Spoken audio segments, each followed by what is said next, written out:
we now open the discussion to the floor. When you want to make a comment or ask a question, please try to keep it short and sweet, and also please try to identify yourself and if you are from any organization. Yes, first question. Yes. Yeah. Okay. So hi, I'm Ben.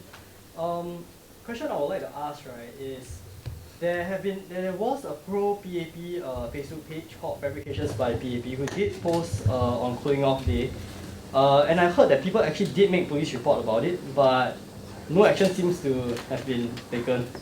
So I mean, what do you guys think about that? Are you asking any specific speaker or? Just in general. Okay. Who would like to take that? Yeah, okay, fine. Maybe I'll answer that question.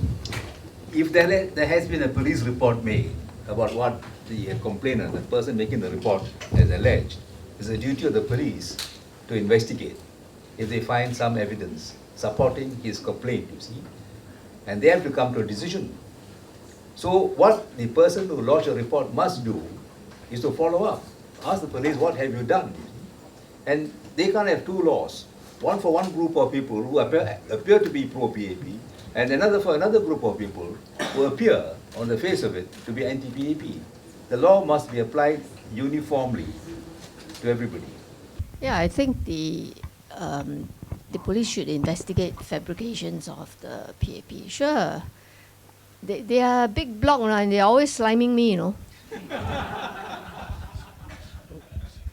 Anyway, during the press release that the election department released, they said that Soh Lung and I are we are regular commenters of political issues, etc. So if the fabrications about the PAP is obviously also a huge commenter, then it should be treated the same way. But if nothing is done, then it just reinforces the idea that not only against the fabrications about the PAP, if nothing is done also to Tim Pei Ling and Vivian Balakrishnan about to non-PAP supporters, then it reinforces the idea that there is political underlining to this.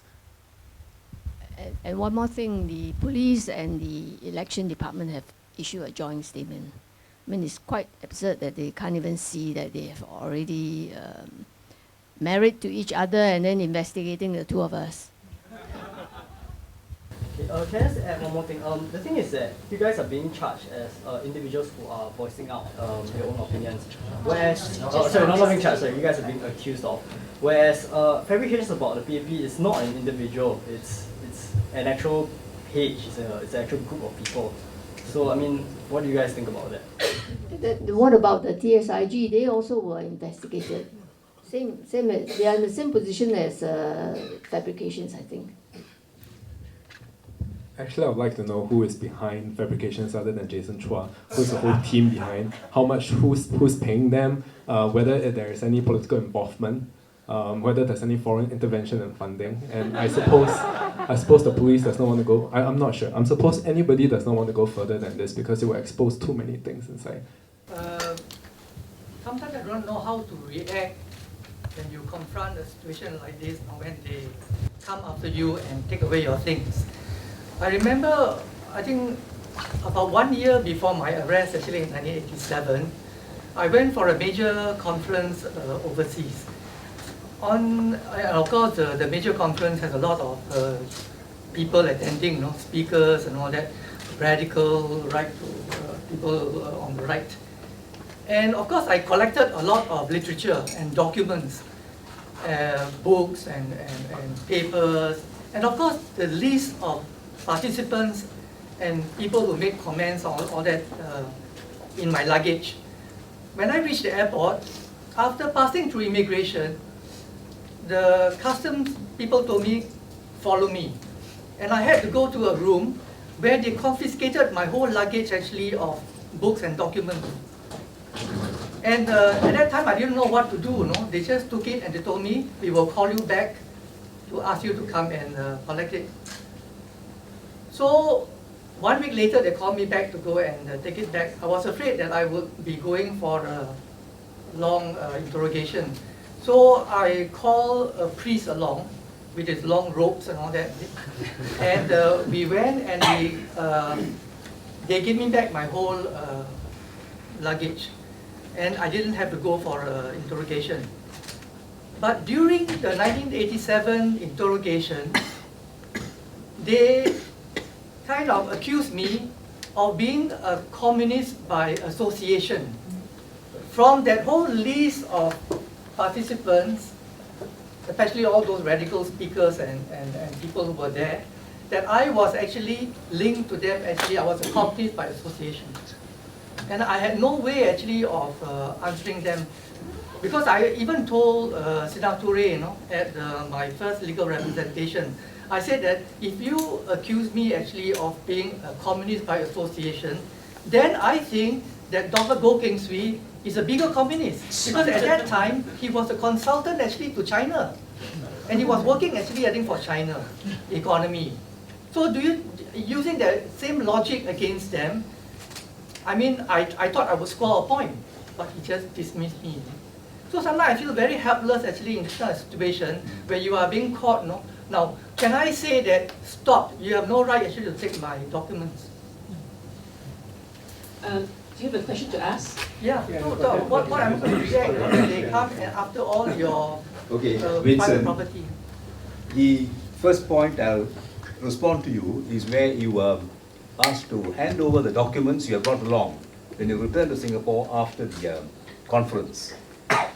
The customs can only pull you in for not paying customs duty. You brought in taxable items, like you brought in more than one bottle of whiskey, you're only allowed one bottle. So you brought in 10 bottles of whiskey, of course they can confiscate the bottle and ask you, you violated the law, the duty payable is X dollars. And they multiply by 3 or 4 times, pay the duty. I mean, that is a light-hearted response to your question. They have no right to impound any document unless that document is forbidden or prohibited under our Undesirable Publications Act. And that has to be gazetted, So it should be made public knowledge. If they haven't done that, they got no right to seize those documents. You should have given them 24 hours to return, otherwise you take them to court. There's an application called, the old name is mandamus. Forcing a government authority to carry out certain acts is called mandamus. You force the customs to return the documents to you. As for you being labeled as a communist, just because some radicals happen to be participants at your conference, they may have left leanings, in short, communist leanings.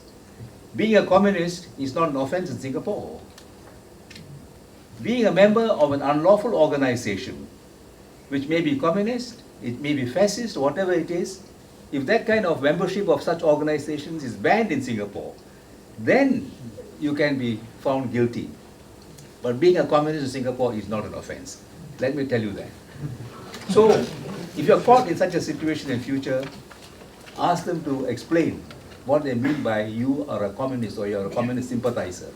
If that is not an offense, as far as I know, I've got friends in the legal world who have told me that. That's how I will respond, Vincent. I hope the next time never happens. You're safe and sound. Next time. Okay, Raman, I'm very heartened to hear what you say. Now I want to sue the government.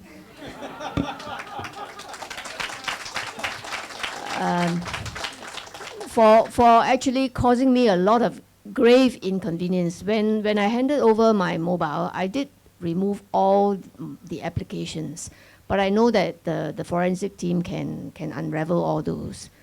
And if they have no right to take my computers, I want to sue them and ask them to pay for all the inconvenience and buy me new computers and mobile phones.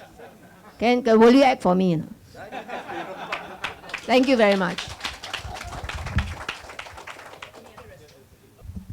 Hi, my name is Christine. My question is somewhat similar to what Vincent asked, which is, Raman, you said that the police have no right to ask you questions if there's no charge. You also said you're not obliged to give up your passwords. But in a situation where you're sitting there facing 5 people, 8 people, and they go give us your password, what can you say? I don't have to give it to you?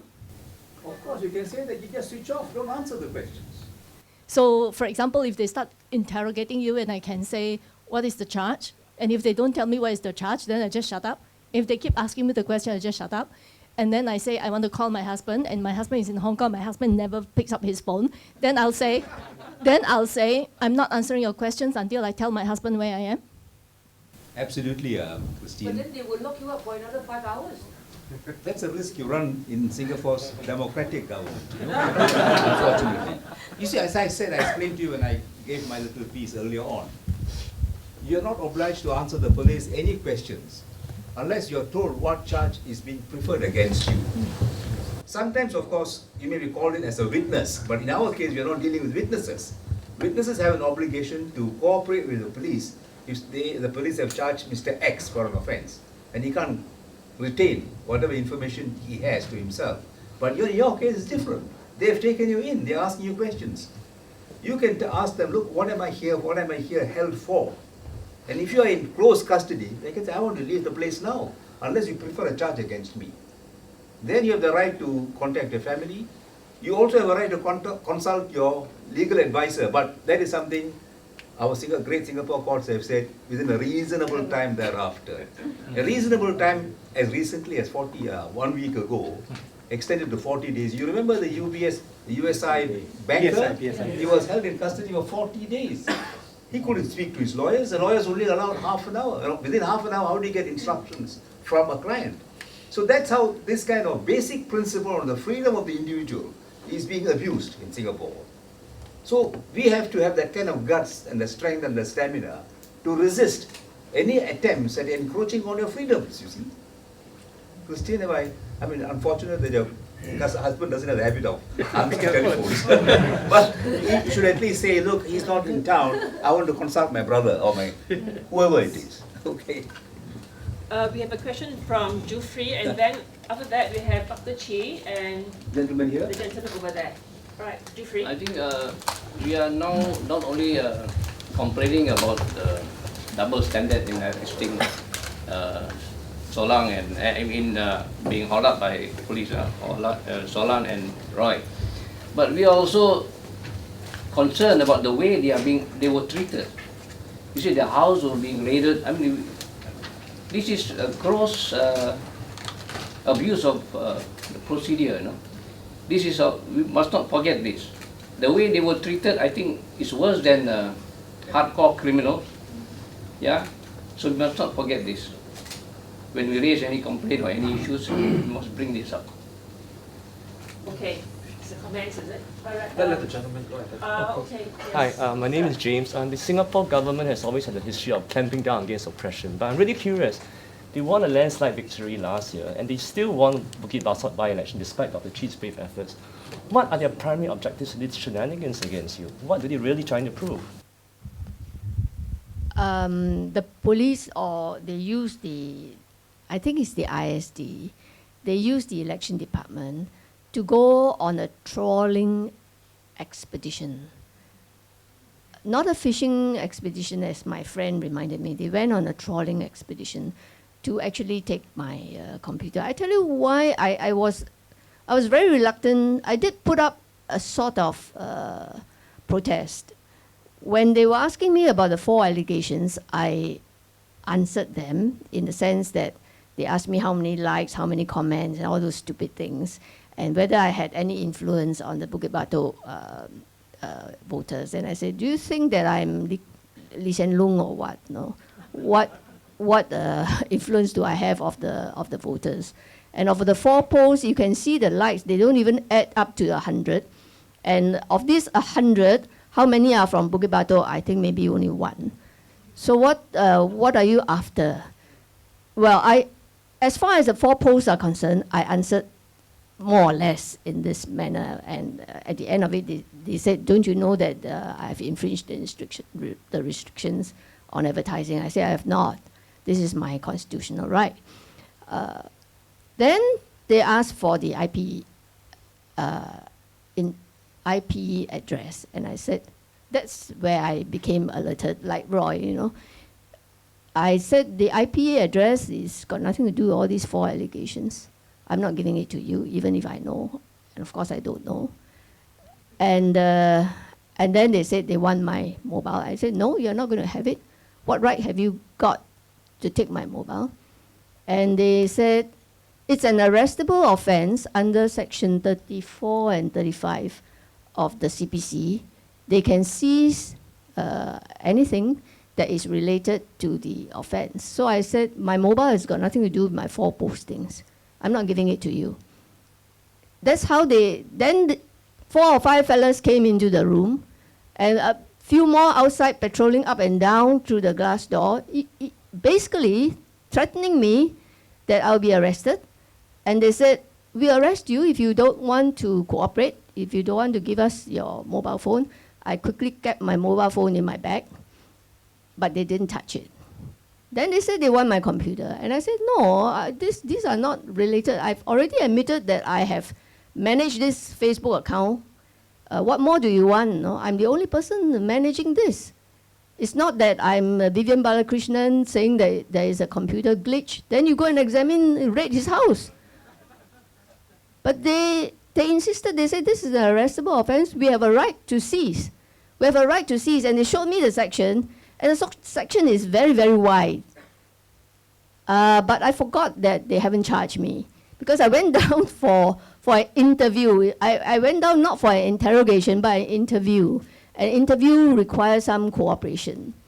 I understood that as a witness, you can or what, no. But I was very concerned that I don't answer anything out of the 4 allegations. But when they became rough and said that we'll arrest you, we'll handcuff you if you don't want to cooperate and give it to us, then what choice? They just brought me out, pushed me into the car. And of course, they investigated shortly. The complaint was made on Friday, and they already investigated on Tuesday, Friday, Saturday, Sunday, Monday, Tuesday, and they already go and raid the house. In Koh Jabing murder case, they took 6 days to go and arrest the person. I mean, from a murder case, you take 6 days, you take immediate action as far as I'm concerned. What kind of police force do we have? So how do I react? They just force you to open your door. If not, they will break it down.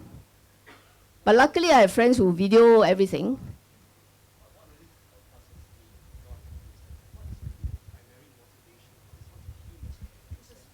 They wanted my computer to raid my computer. They wanted to see what are my contacts. What do I have? I happen to be the director of Function 8. They wanted to know what are the activities of Function 8 as well. They wanted to know who are my friends from overseas. Yeah. Basically, they are going out of the range, They went on a trawling mission. Yeah, I think your question also is, if I may rephrase it, is if they're doing so well electorally, why do they need to go after a small fry like us? Yeah. Yeah, so my take on it is that there's a great deal of insecurity and fear. And this is what some of these political scientists like Professor Natina Tan and Andrea Schulp have pointed out, is that when you have an electoral authoritarian regime which doesn't have completely free and fair elections, when you win the election, you're not sure how much of that election is really won by you, or how much of it is won because you put so many obstacles in the way of your opponents that they just couldn't win, you see. If you have a free and fair election, it's like in science. I always use this analogy. You see, if I have a theory about how an experiment should work, I do the experiment, it works. Then I publish it. And my fiercest rivals must be able to reproduce that experiment. If they reproduce the experiment and it succeeds, then I know I'm right. If they reproduce the experiment and it fails, then I know I'm wrong. So that's what happens in a free market of ideas. But here, these people who are in leadership in Singapore are very intelligent people. They're scholars. They've gone to Cambridge, Oxford, Harvard. And so in the back of their mind, they're thinking 70% of the people voted for us. But how many of them voted out of fear? How many of them voted out of anxiety? How many of them voted because the RC guy was sitting opposite them, staring at them when their name was being read out? So there is a great deal of insecurity there, see. And whenever I talk to any of them, I tell them, look, you've got nothing to be insecure about. You should just let go. And if you're really good, people will like you, and you'll win, see. So I think that is that's my personal opinion, and like I said, it's backed up by some of the political scientists here. It is the insecurity that is there. It's unfortunately part of our so-called national trait of being kiasu. See, but if you let go, and then people, you may not get 70%, but if the economy is going well, you may get 55, you may get 60%, which is pretty good, So I think it's just that it's not part of their DNA to kind of let go and and take a risk and let people say what normal citizens say about an election at any time, even a by-election, as Soh Lung said, it's just one by-election. They've already got 80 over seats in Parliament, so what's the big deal? Any other comments from the speakers? Yeah. I think I have a brief answer to the question you raised. What is the agenda behind all this oppressive conduct by the PAP? Simple. They want to destroy any form of dissent. You can trace it back to 1981, the Anson by-election result. You know where Lee Kuan Yew and Goh Keng Swee were that night? They were at Shangri-La having dinner with Henry Kissinger. And the result of the election was communicated to Lee Kuan Yew. He went red in the face. Goh Keng Swee just laughed. You know, I've told you before, you give one man one vote, you can expect this kind of outcome, you know. That's why it's determined to destroy JPJ at any cost. Can you imagine a man standing in Parliament calling an honorable member of Parliament a mangy dog? Telling him, threatening him, I'll skin you like I would skin a skunk. Is that parliamentary language? What kind of fury has this man got? So that kind of DNA or this kind of mentality has seeped down to his son and to the other PAP stooges. So they'll go on immobilizing you, isolating you if you stand up against them. That's one instance. How do they treat Devan Nair? They described him as a drunkard, right? Not only he, his mother and his brother were also drunkards. What sin that the mother and the brother committed for them to be branded by Lee Kuan Yew as drunkard? They were not, by the way. And what happened to Devan Nair? He was sent to the US under Alcoholics Anonymous. They are a group of people who treat people who are addicted to alcohol. And do you want to know what is the result? The report from the Alcoholics Anonymous was that he was not an addict. Did the PAP government publish that report? You will find this information in the preface that Devan Nair wrote in Francis Chau's book, To Catch a Tartar. Let me give you a third example of how determined the PAP is in decimating any form of alternative expression of political views. You know this nominated MP called Viswa Sadasivan. Yes. This is a recent matter. Poor fellow stood up and said our national pledge expresses our, what's the term that you use? Expression. That's Lee Kuan Yew's expression. I think he said those are the ideals of the state. I'm not quoting him exactly 100%. I think he used the expression, these ideals of our nation. We should ensure this is forged. Lee Kuan Yew went red in the face, he stood up, and he hasn't prepared any text. These are aspirations. He was very, very angry. We haven't realized this. Don't fool around yourself. And the man was shattered. And he told me when I met him subsequently, you know, Raman, the man believes totally in what he says. He's very convinced, he's very passionate about his views. So don't, poor Soh Lung and the others who have been detained in the 1987 Marxist conspiracy will tell you what treatment they got. What did they do? These people were just doing social work, looking after abused women and maids who needed help, who needed a home. Amongst them were Catholic church workers. Vincent Cheng was one of them. Do you think they are Marxist conspirators? You just look at them. How does Soh Lung appear to you? Conspirator? So that's the brand of PAP politics. Let me have a final question. Yeah, I'll just finish this. So don't anticipate ever they'll play by the rules of parliamentary democracy.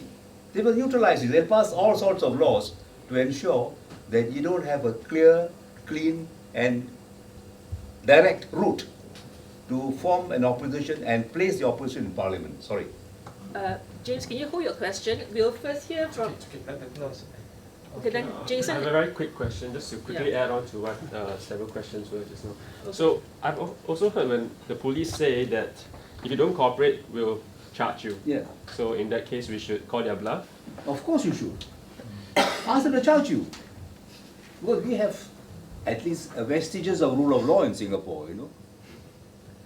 No, they didn't say charge, they said arrest. Okay. But actually, I was already under arrest because they were holding my hand and dragging me out of the room. So, except that they didn't put on the handcuff. They said, oh yeah, they said, I'll handcuff you and we'll arrest you and we'll handcuff you. I said, go ahead. But after some time, you find that actually it's quite futile because they are determined to go to my house and get my computer. How? Let them break down the door also is not a solution. But I'm determined I'll sue them for my computers. The only thing is that how about cost? Because I may also lose the taste, you know, to pay the cost. Lots of contact. All right, yeah, James. So very last one. Quick question. Very last. Yeah. So it sounds like this element of fear is being perpetuated to the new generation of leaders to continue it. Am I correct to say that? You asking me again? Anyone? Well, I think so. As both Raman and I said, it's part of the DNA. And it's very, very hard to change. They need someone with a vision like Gorbachev, you know, to actually, because Gorbachev came through the Soviet system. He was general secretary and things like that. But he saw the writing on the wall, see. And similarly, in many other settings, we've had people who realized that, you know, the system cannot go on like that. And that's what it's going to take. Thank you. Okay, first, I felt very sorry what Soh Lung has to go through. Personally, I do not know her. But I felt very sorry because for a lady that's 67 years old, and then I think it's quite traumatic for her and her family. Number one. Number two is I was just wondering for a layman, like most of us, when the police come to your house, it is quite scary. And you can lose your mind, you know. So, not everybody has a lawyer friend, and not many friends will come to your house and support you. And the other thing is, if you bring this issue to the police are the one that is going to catch you. So who police the police? My first question. My second question is, everyone is on their side. The judiciary, the media. You can talk until the sky drop. What can you do? My second question. Unless the media and the judiciary is neutral, then there is fairness and justice. Thank you very much. You know, people ask during the Bukit Batok by-election, you see, why does Dr. Chi keep coming back? You know, and in fact, one of the leaders of one of the other opposition parties asked this question: are elections in Singapore winnable? She actually said this question at a forum during the launch of the voting change in voting. Yeah, change in voting. And the answer I think I gave at the last rally speech was that I believe that change is inevitable. See, it will come. But you know, change is not going to come gradually. You don't win 1 GRC, 2 GRCs, 3 GRCs, and then after 20 years things change. Things change very quickly. And I'm optimistic that things will change in the next 10 to 15 years. There's a lot of things going on in the economy, in the geopolitical situation around us. And so it's just a matter of time before things change. And when things change, you want to be able to stand out and say, I was there. You know, that I was not just one of those who went along with the majority. You see, that when people, you know, when Soh Lung and Roy were being harassed and persecuted, I was sitting there at the table with them. Okay, and I'm going to be very proud to say that. Thanks. Just feel a bit stressed when you hear a lot of this theoretical talk, but what are you going to do? You know, I mean, short of the individual trying to have a strong will and go forth, I think we should try to look for some tactics actually where we can help people to be more reassuring. I think one is that never act alone. I think when you are being harassed actually by the police, don't forget to inform other people and try to get someone or even a group of people to follow you actually to where they are taking you. And I think that was being done by the case actually of especially Soh Lung and maybe also Roy. I think this should be done because the person who is being harassed will feel a bit reassured when you don't feel that you are alone, you know, when you know that there are people actually around. The greatest fear is actually when you enter into that situation feeling so alone, you know, and not knowing actually what can happen. But if you know that there are people outside the police station or there are people outside your home, then you are not so frightened, you see. You are more willing actually to stand up. And I think if you take the case of Lin Lee, when she was being interrogated, I think in Phoenix Park, they started all the way from the morning to the afternoon without releasing her. And what did the activists do? I think Soh Lung went to Phoenix Park, was it you or Vincent with Jessica? And then from there, they made phone calls to others actually to come along. So when the group went there, finally it actually made some impact actually to get Lin to be released. I think we should think of things like that, rather than for somebody to go like a hero, into the situation. Yes, I fully agree with Vincent. Luckily for me, I have many friends, including Kirsten here, who who are journalists and filmmakers, and they had followed me out of curiosity sometimes, but actually for moral support. And I'm very glad that at least I think about, including my sister was very anxious. I didn't want her to come, but she came. The other day when I went down to collect my things, actually there were about 8 people, but when they were fumbling over whether I can be let off, take my ID in exchange for my pass, I heard somebody ask, how many people are there? I said 10. Actually there were less than 10 lah.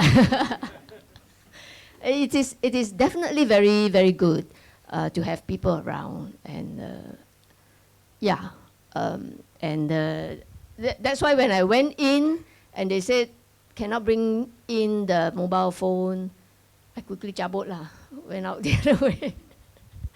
You're right, Vincent, and we must never go alone. For Lin Lee, it was very unfortunate. I think it was that time they didn't do this very often. I think maybe that was the first case. Lin, I'm not very familiar, but I will just tell you when I came in. Actually, I saw it was near Chinese New Year time, and I was actually driving around doing some errands, and then I went to a friend's house, and then my friend said, "Hey, Lin Lee is still in the police station," and that was about 7 o'clock, and I said, "Huh? How come in police station?" He said, "Yeah, since after lunch she was in the police station." So I went home and I called Lin Lee on my phone, knowing that if she picked up, it so happened that I have her phone because she was helping us with the Freedom Film Festival. And she said she was in the police station still. I said, "Where are you?" "In Phoenix Park." I really had a shock of my life when I heard Phoenix Park, because Phoenix Park is the headquarters of the police, and the ISD is located there. This is in opposite Tan Tock Seng. And I immediately said, "Look, I'm coming down to fetch you home. You have to go and eat your dinner." And luckily I had a car and I drove down. And then she was held up till about 10 something in the night. When she finally told me that they were not letting her go, I said, "Okay, my battery was running low already. All the friends of Lin Lee, please come down." And then one by one they came down. And then I think the windows, they could see that there was a group of people gathering, and then she came out. So it is very important that we have always friends to go around for an interview, or I would say interrogation.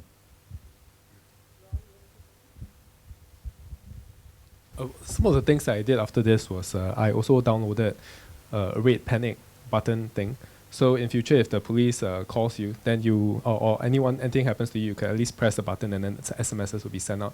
I haven't added context on it yet, but I should. And then the other thing was I was also told to encrypt my phone. So there's a way that you can encrypt your phone on Android, so that if the police takes it and they don't have your password, they cannot access your phone.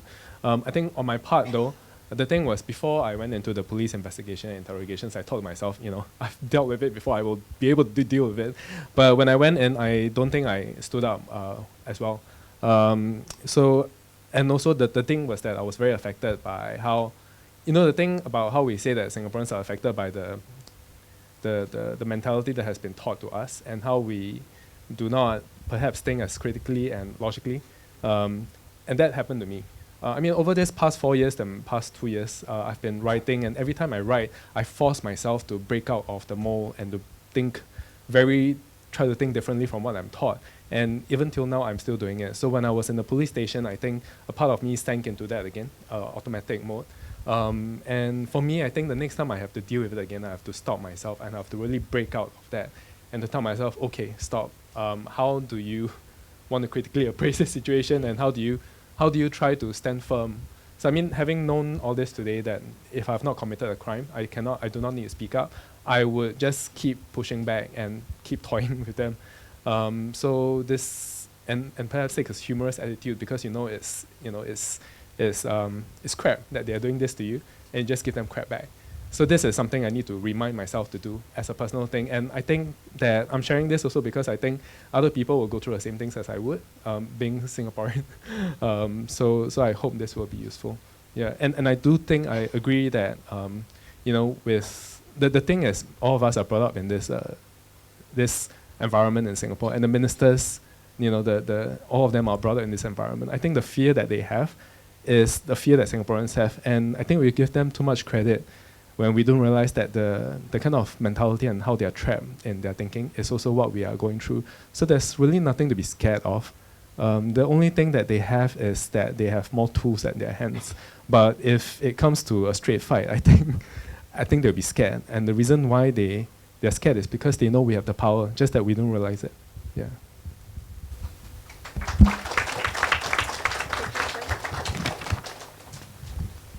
I just wanted to share some of the experience I had being a kepo during the week. The first one was when Lin Lee was questioned years ago. I was in the UK at the time, and because I used to work for her, so she has my contact. So it was fortunate that she was allowed to WhatsApp during the interview itself. So like she would say things like, "They are going through my computer now," but she had her phone, so she was WhatsApping me, and whatever she's told me, I put it directly on Twitter, on Facebook. So I think it's important to get the word out, because then, like especially the last week, I also found that there were a lot of accountability issues and a lot of transparency issues. So the day that I went down to the police, the day that they were questioning Roy, so Soh Lung was already at home. So I went down to join the others who were waiting for Roy, and I said I'm covering this story, I want to know what's happening. They weren't releasing him yet, and I could see that, his friends were like trying to call this officer, what is the IO, who is the IO, who do I call? And they were trying to do that, and they weren't getting anywhere. And I said, as a journalist, I want to know. So I called the Public Affairs Department, and I said, I have media inquiries. I'm sitting in a police station. I want to know why Singaporeans are being held, and I'm covering this for various publications. I'm a freelance journalist. And they eventually, back and forth, they were saying they were trying to find the relevant person for me to talk to. They eventually gave me the email of this officer, and I sent my questions, and I didn't hear back. And then like 11 p.m. at night, Channel News Asia put out the joint statement, and then he emailed me and said, you might want to read the Channel News Asia story.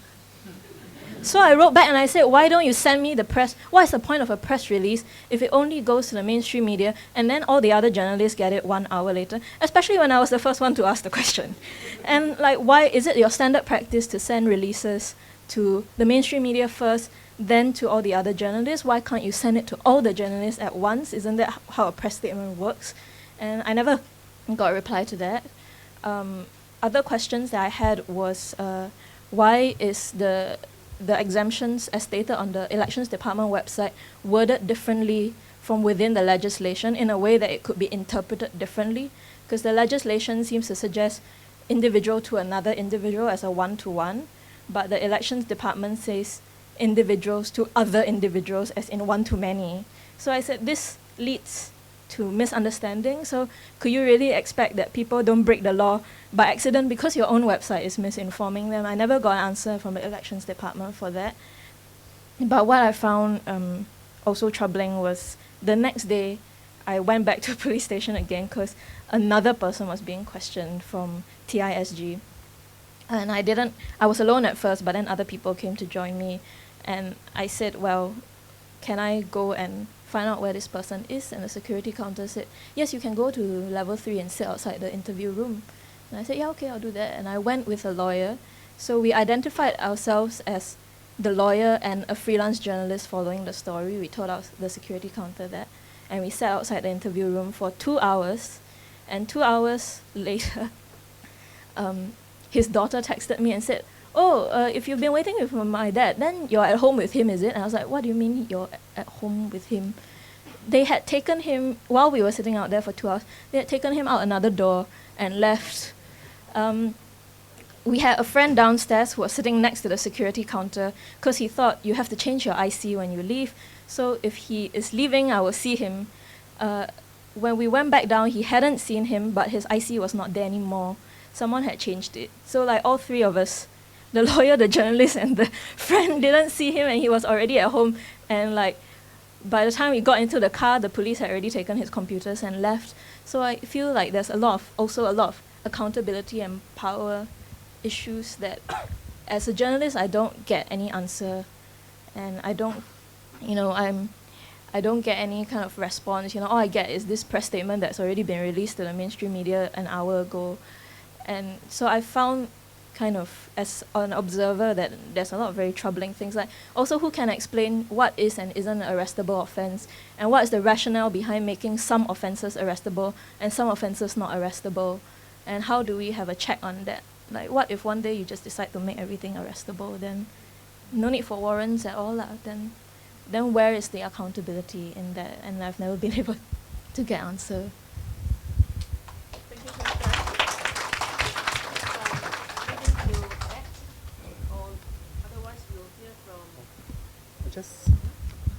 I'll quickly add to that because I was pulled down from the police station. So when at the police station, the waiting area is behind a wall. So you are not, if you are waiting for your friends who are being interrogated, you cannot see them unless you stand at a window.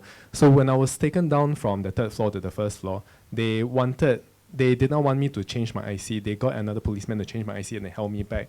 So if I did not go to the glass window, the activists wouldn't be able to see me and they wouldn't know that I'm gone. So the other thing is they would then drag you out into a back lift and a back door to where the police station is.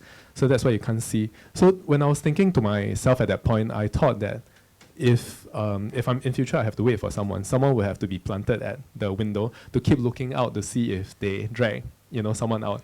Of course, it's very mafan, but that's the best way. Unless they decide to build another lift so that they can have a a true back door out. Yeah. Okay, so since accountability is a problem that we have, right?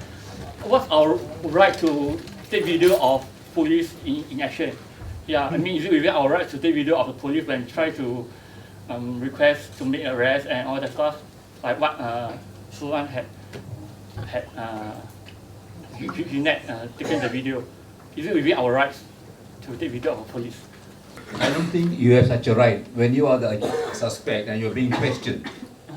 Because you can't video yourself. No, somebody video. Somebody won't be allowed into the interrogation room. No, when they search your house, my house. Yeah, of course, if it is in your home and they are arresting you there, asking you to accompany them, you can. That person can accompany you all the way to the police station as well and video what was happening. Will that be helpful? Will that be helpful to increase the accountability of the police? Yes. It will be if they had mistreated you, they had handcuffed you, and in the end they did not prefer any charge against you. That is called wrongful arrest, you see. You can sue them for damages. Okay. You can do that, yeah. I have one question, because when the police was ransacking my house, 2 activists came to my door and then they knocked on the door. So the police wouldn't let me open the door, but I knocked on the door 3 times to let them know I'm inside. So am I, I'm not charged, so can I open the door to let them in? Roy, this is your home, You have a right to allow anybody in. The police can't stop you. Unless they say, these 2 people who are visiting you are going to interfere with our work. Then there is obstruction under the penal code, obstructing a public servant from carrying out his duties. But they have not charged you yet. So what can they be obstructing? Because the other thing is when I'm peeing in my own home, they were standing outside the home looking at me pee. Because they were afraid I would steal something in my toilet, I'm not sure.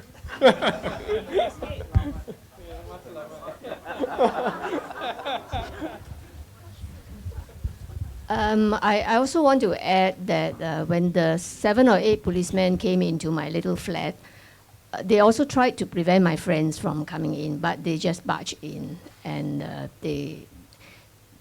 that should be the way to behave. In fact, I told them, open the door, let my neighbors see what you are doing here. It's no big deal for me. And my security chief also was around. He was very nice. He came up.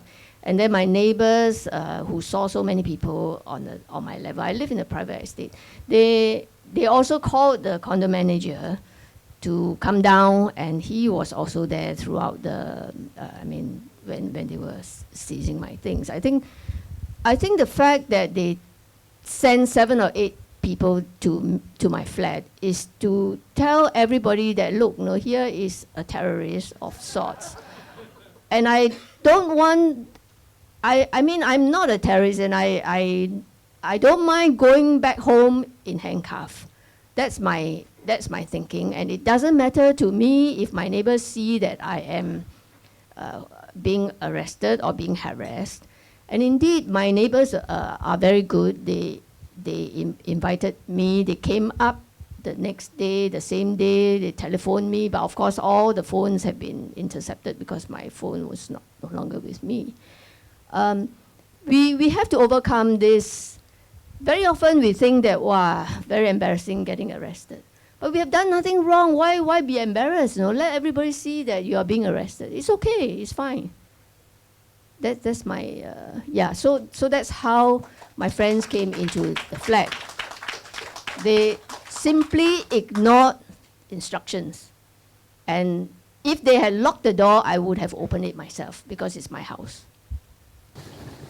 Let's say that, in fact, I was quite amazed that Jeanette had managed to, or whoever it was, sort of tape the video, the Soh Lung in a house and the police searching.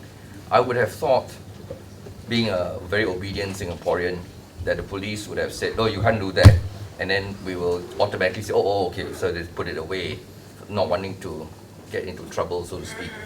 But so it's important to know that when you are in someone's house and the person has not been arrested, that it is within your rights to insist that no, whatever you say, I'm still going to do it. So it's a good point that Raman raised that, well, hey, look, it's your house, right?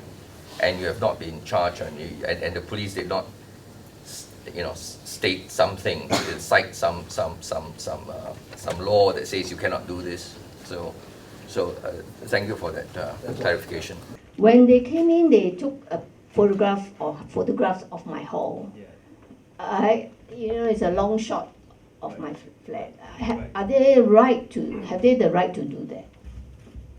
You see, unfortunately in Singapore, we don't have any invasion of privacy law. So their excuse will be, we are carrying out investigations. We want to find out what Soh Lung has sequestered a document secretly, and we would like to see that, or actually display some posters which would be subversive in nature. They have all sorts of excuses, but you can't stop them. That's, as I said, there's no invasion of privacy law. So they can take steps. Their excuse will be, we are carrying out investigations. So we need this kind of evidence.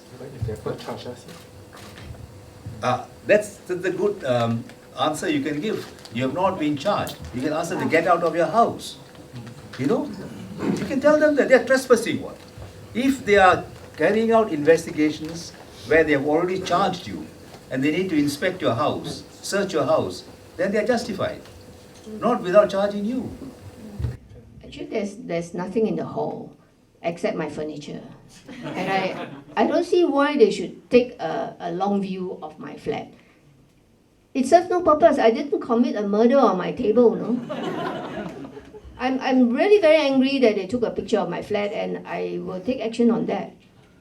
All right, so can we hear last comment, question from Dr. Chi, please?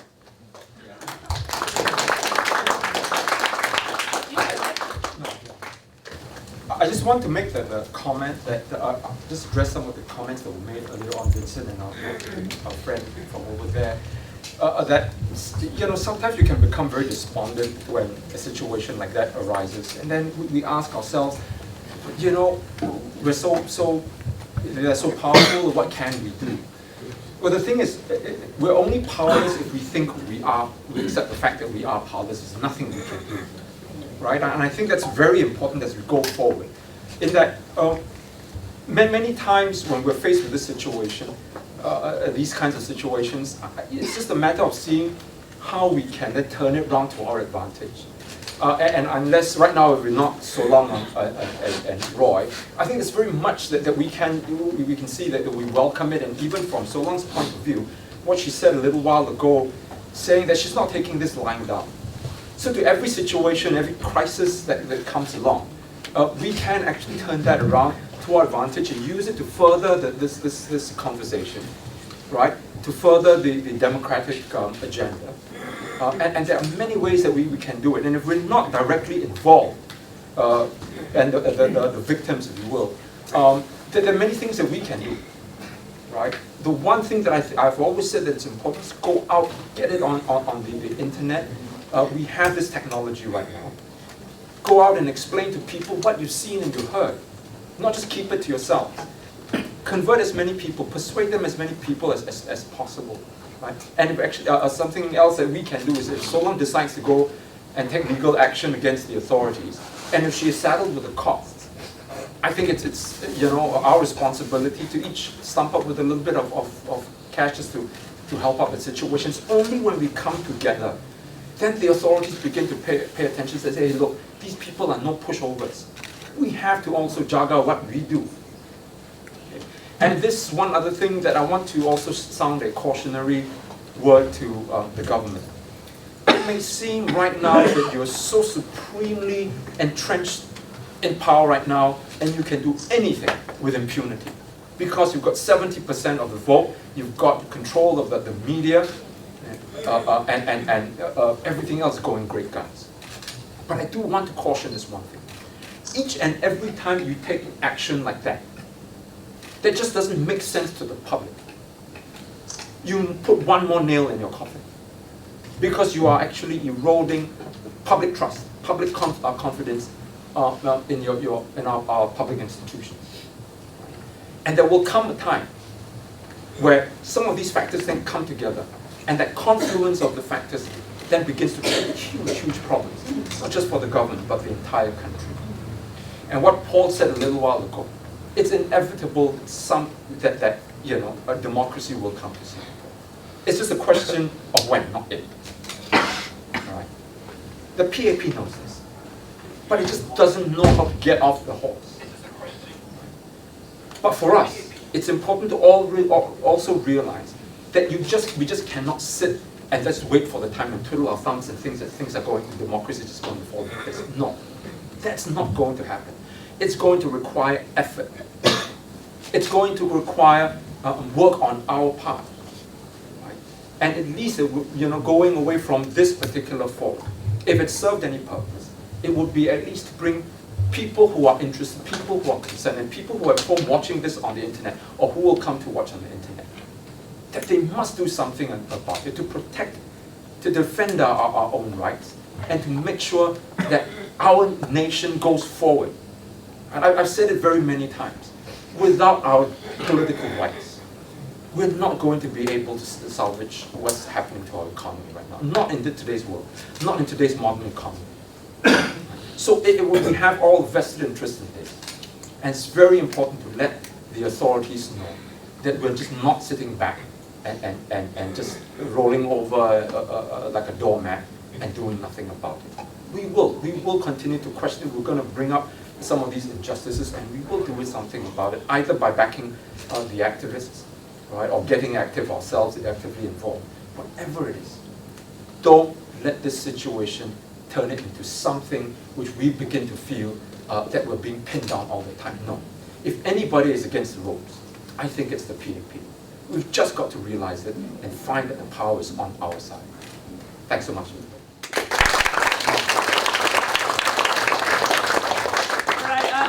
It now leaves me to thank the panel of speakers and all of you here for your attendance. The forum will come to an end now. But I understand next week, Saturday, at Hong Lim Park, there will be another forum on similar issues. So if we can make it for next Saturday, It's not SDP event, yeah, but it is not SDP. The one at Hong Lim Park is organized by CAN, and CAN stands for Kirsten. Community Action Network. Right. All right. Hope to see all of you there next week. Thank you.